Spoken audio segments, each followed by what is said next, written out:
प्रयागराजमधील महाकुंभमेळ्यामध्ये आतापर्यंत लाखो साधू संत आणि कोट्यवधी भारतीयांनी पवित्र स्नान केलंय आणि याच दरम्यान आता पंतप्रधान नरेंद्र मोदी यांची सुद्धा अमृत स्नानासाठी ते आज प्रयागराजमध्ये पोहोचले।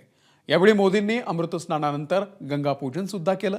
मात्र प्रयागराजमधल्या या स्नानासाठी मोदींनी ज्या मुहूर्ताची निवड केली त्याची सध्या चर्चा होतीये, कारण दिल्लीमधल्या निवडणुकीच्या दिवशीच मोदी प्रयागराजमध्ये पोहोचले। पाहूयात याचा आढावा घेणारा हा खास रिपोर्ट।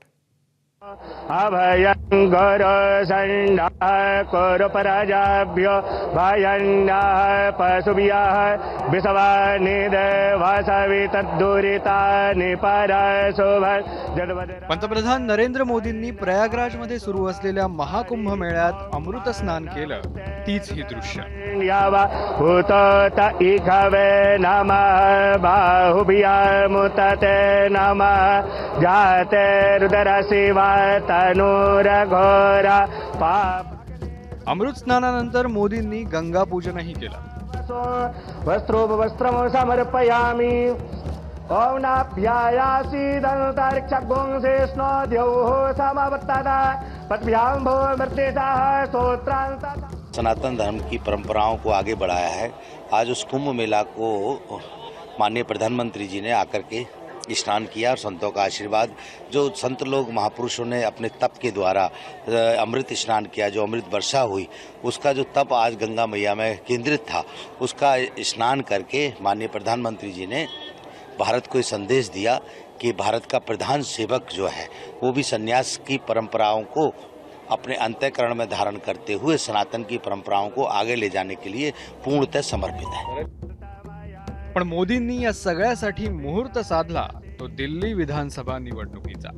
त्यामुळे चर्चा सुरू झाली ती निवडणुका आणि पंतप्रधान मोदींच्या देवदर्शनाची। याआधी अनेकदा निवडणुकांच्या दरम्यान पंतप्रधान मोदी देवदर्शनाला गेल्याचं किंवा ते ध्यानधारणेला बसल्याचं पाहायला मिळालं होतं। मे 2018 साली कर्नाटक विधानसभा निवडणुकींच्या दरम्यान पंतप्रधान मोदी नेपाळच्या पशुपतीनाथ मंदिरात दर्शनाला पोहोचले होते।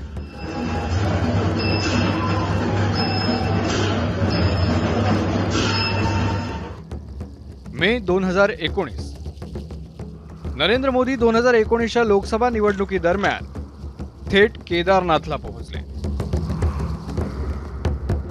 मोदींनी या ठिकाणी एका गुहेत तब्बल 17 तास ध्यानधारणा केली होती।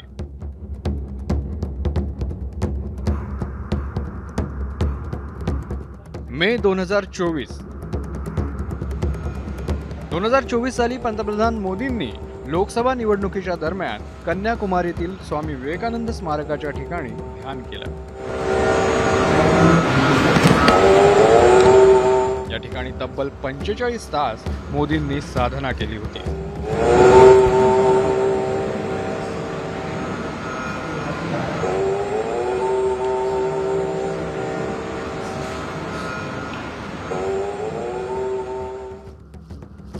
आता पुन्हा एकदा दिल्ली निवडणुका आणि मोदींचं प्रयागराजमधलं महास्नान हा योग जुळून आलाय।